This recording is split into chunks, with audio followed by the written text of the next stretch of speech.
I taught him by telling him to sit first. As I grab something he already engaged in or about to be with, so he can feel rewarded later. I'm gonna tease him with to see if he's gonna break my command. Good boy. If not, I'm gonna tell him okay.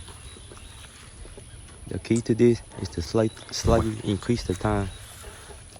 Every time they sit, like 1 second, 2 seconds, 3 seconds. Wow. However much you want.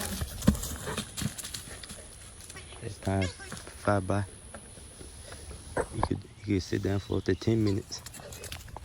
You could do this for shit. You could also do this for your food or a treat. This when he give me his 100% focus. Neighbors in the background. Don't have to do this to put the tree on his head. It's just something I like to do with him. To see if he can stay still or not. Good boy. That's pretty much it.